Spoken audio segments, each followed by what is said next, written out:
Shanghai ഉച്ചകോടിയിൽ Indian നിലപാടിന് വൻ വിജയം.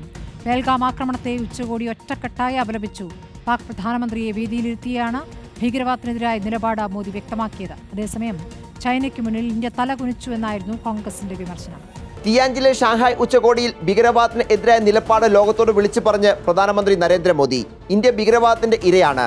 ഭീകര സംഘടനകളെ ഒറ്റക്കെട്ടായി നേരിടണം. പാകിസ്ഥാൻ പ്രധാനമന്ത്രി ഷെഹ്ബാസ് ഷെരീഫ് വേദിയിൽ ഇരിക്കെയാണ് പെഹൽഗാം ഭീകരാക്രമണം പരാമർശിച്ച് മോദി നിലപാട് വ്യക്തമാക്കിയത്. പെഹൽഗാം ആക്രമണത്തെ ഷാങ്ഹായ് ഉച്ചകോടി അപലപിച്ചത് ലോകരാജ്യങ്ങൾക്ക് മുന്നിൽ ഇന്ത്യയുടെ വിജയമായി. അതിർത്തി കടന്നുള്ള ഭീകരവാദത്തെ ചെറുക്കാൻ അന്താരാഷ്ട്ര സമൂഹത്തോട് ഷാങ്ഹായ് സംയുക്ത പ്രസ്താവന ആഹ്വാനം ചെയ്തു. അതേസമയം മോദി ഷീ കൂടിക്കാഴ്ചയിൽ വിമർശനം കടുപ്പിക്കുകയാണ് കോൺഗ്രസ്. പാകിസ്ഥാൻ ചൈന ബന്ധം ചർച്ചയിൽ ഉന്നയിക്കാത്ത മോദിയുടെ നിലപാട് ദേശവിരുദ്ധമെന്ന് ജയറാം രമേശ് വിമർശിച്ചു.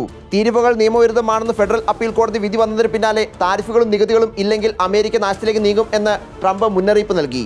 പെഹൽഗാം ഭീകരാക്രമണത്തിലെ പാകിസ്ഥാന്റെ പങ്ക് ലോകരാജ്യങ്ങൾക്ക് മുന്നിൽ ഇന്ത്യ കൃത്യമായി തന്നെ വ്യക്തമാക്കിയിട്ടുള്ളതാണ്. പാക് പ്രധാനമന്ത്രി പങ്കെടുത്ത ഒരു ഉച്ചകോടിയിൽ ഭീകരവാദത്തിന് എതിരെ ഇന്ത്യ സ്വീകരിച്ച നിലപാടിന് ലഭിച്ച പിന്തുണ പാകിസ്ഥാനേറ്റ കനത്ത തിരിച്ചടി കൂടിയാണ്. Report Noble Marikkaran, in reporter, Delhi.